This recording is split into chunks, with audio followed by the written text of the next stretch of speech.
chers amis Sagittaires, bienvenue sur la chaîne Le Tarot de la Transition. Je vous souhaite en pleine forme et surtout en bonne santé.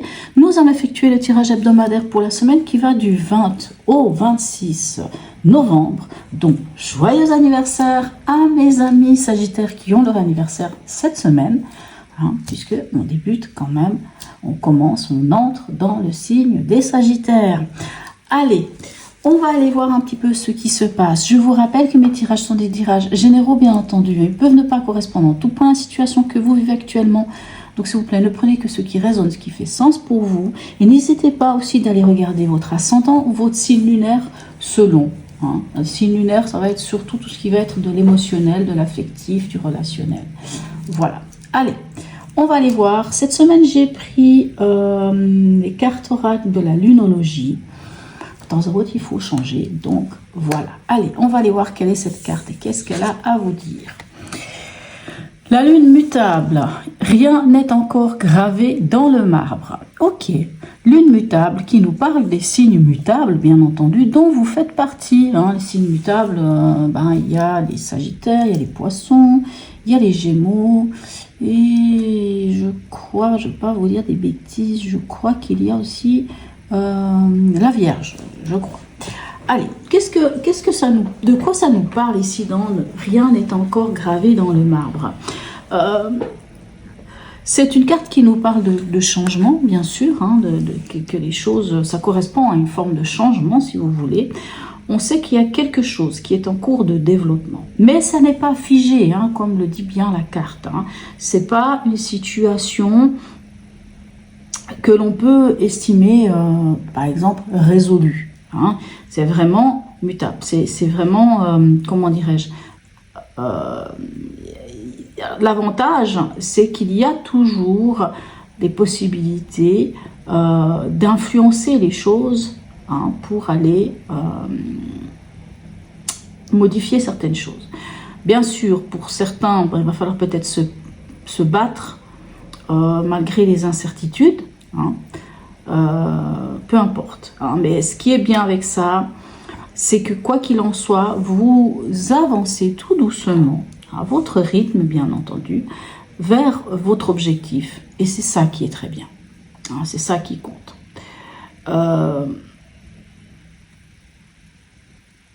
Alors, comme je vous dis, c'est la lune mutable. C'est aussi l'idée de savoir qu'il va falloir peut-être, pour certains d'entre vous, s'adapter. Être tout le temps en capacité de rester adaptable, on va dire ça comme ça.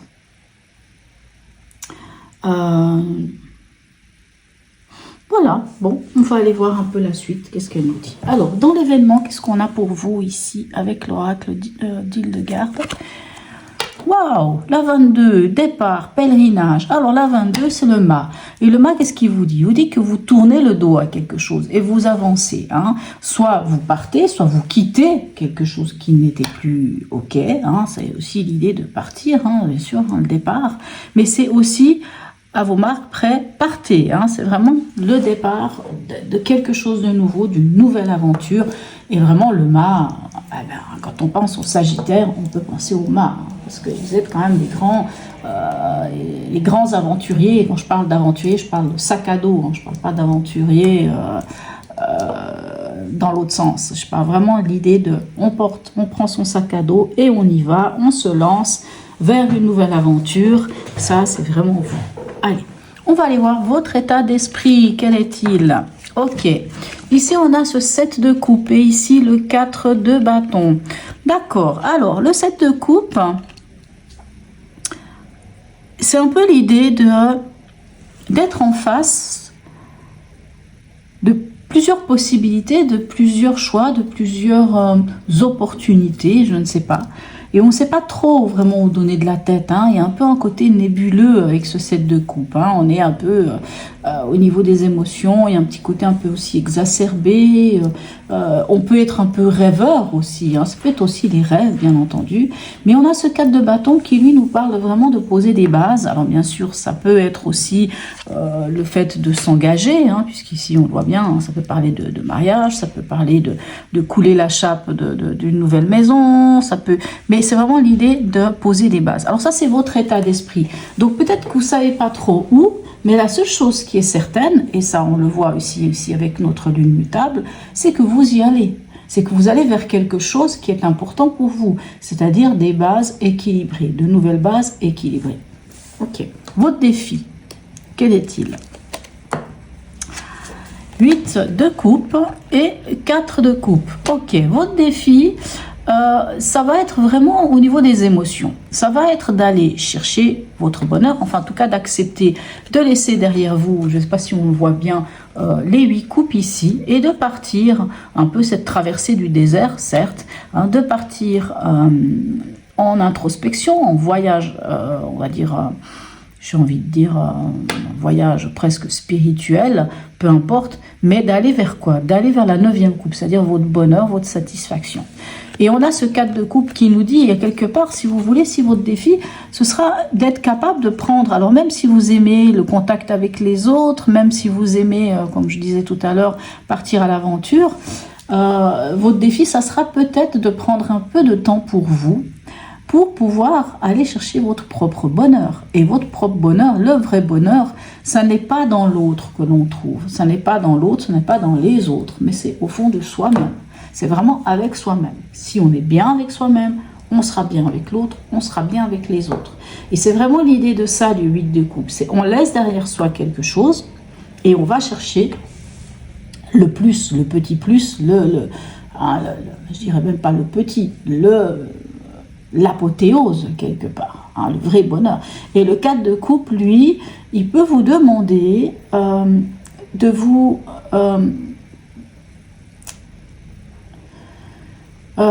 de prendre un temps pour soi, de prendre un temps pour vous, de vous connecter à vos émotions afin de trouver cet équilibre. Alors c'est vrai que ce 4 d'épée, pourquoi j'ai dit 4 d'épée? Ce 4 de coupe, ça nous parle aussi des fois de se couper un petit peu de nos émotions. Alors c'est l'impression qu'on donne aux autres, hein, de se couper de nos émotions.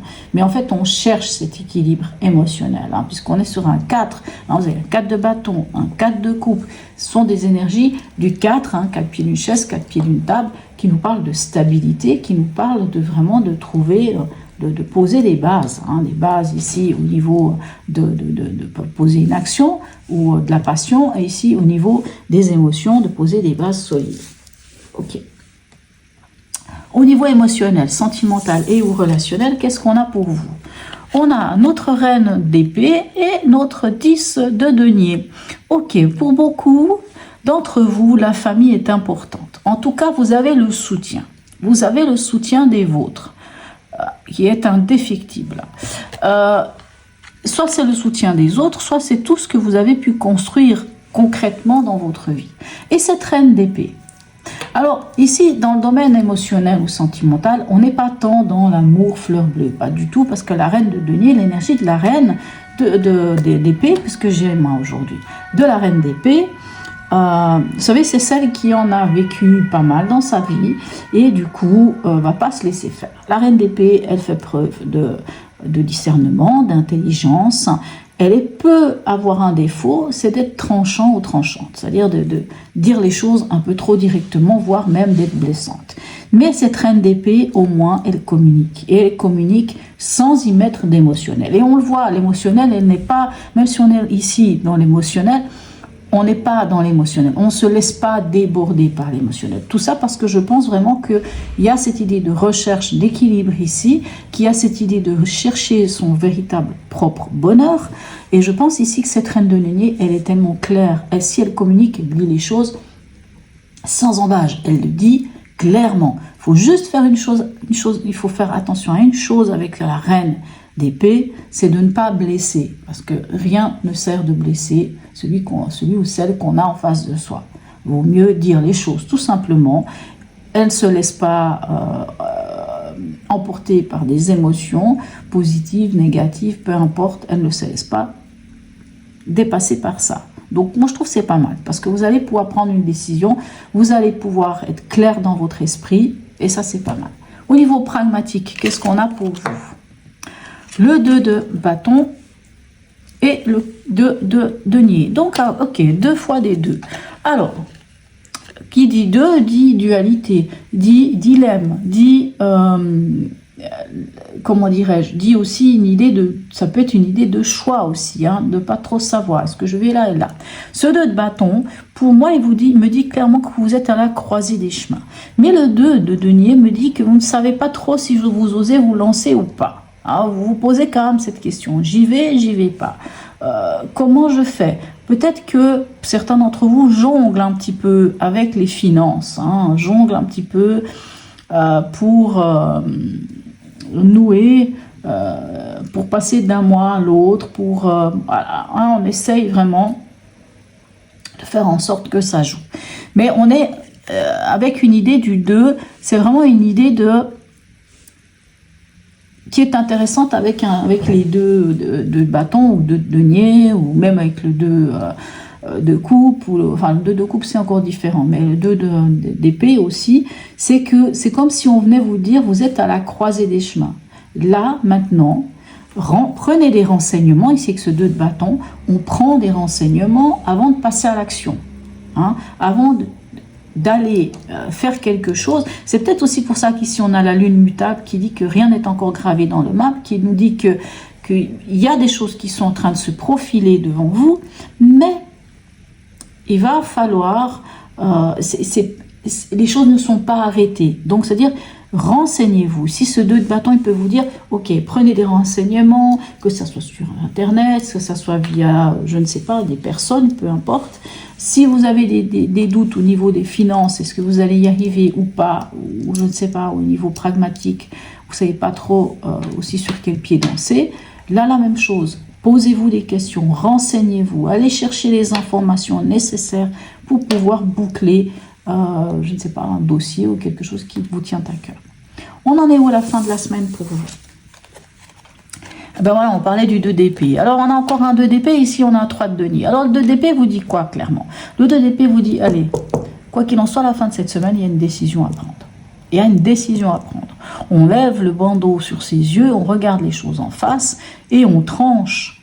Hein. Vous avez la reine d'épée pour vous aider. Donc, on regarde tout ça et on décide, on prend une décision. Et cette décision nous amène à ce 3 de denier, c'est-à-dire la construction, une nouvelle construction. Peut-être des rencontres aussi, des rencontres avec des personnes. Alors quand je parle de rencontres, là, c'est pas des rencontres amoureuses. Hein.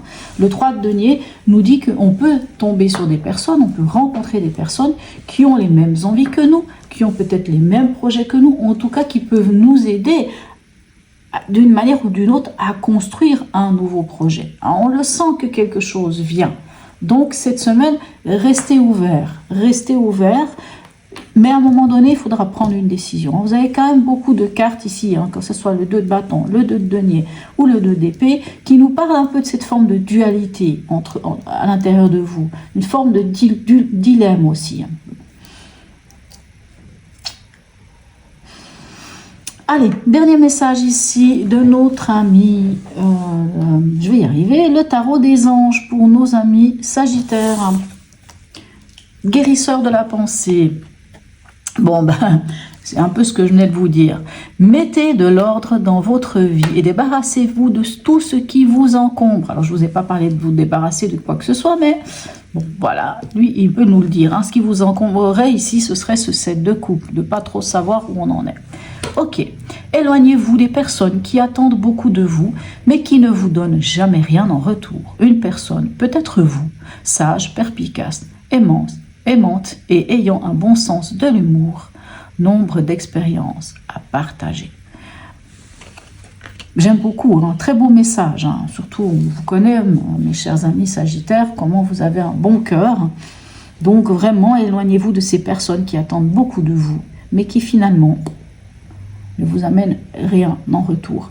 Pourquoi? Parce que, je vous dis, ici, vous êtes vraiment, on sent que vous êtes proche de quelque chose. Et, vous voyez, dans votre défi, on a le 8 de coupe. On laisse derrière soi certaines choses. Alors, ça peut être des personnes, ça peut être des situations, ça peut être toutes ces choses qui vous encombrent et qui vous empêchent de trouver cette stabilité que l'on voit ici avec ce 4 de bâton ou qu'on voit ici avec ce 4 de coupe, et allez prendre du temps pour vous, allez chercher vraiment en vous, parce que ça n'est que vous-même. Hein. Vous savez, peu importe ce qui nous arrive dans la vie, même quand on est marié, qu'on a la bonne personne à côté de soi, le bonheur, il dépend tout d'abord de celui qu'on a au fond de soi. Quelqu'un qui est heureux, qui est bien avec lui-même, sera automatiquement bien avec l'autre. Hein, et vice-versa. Et c'est comme ça après qu'on construit aussi même sa vie sentimentale, puisque chacun se suffit à lui-même. Et vu que c'est le cas, ben, chacun peut amener quelque chose à l'autre et au couple, tout simplement. Voilà. Joli tirage, mes chers amis Sagittaires. En tout cas, je me réjouis de voir un peu dans les prochaines semaines ce que ça va donner, puisqu'on entre quand même dans votre signe astrologique. Et au vu de tout ce que vous avez vécu, j'allais dire cette année, mais je pense qu'on peut remonter un peu plus loin quand même. Hein, c'est pas seulement cette année. Je me réjouis de voir si les choses vont un peu changer et évoluer et surtout vraiment s'améliorer pour vous.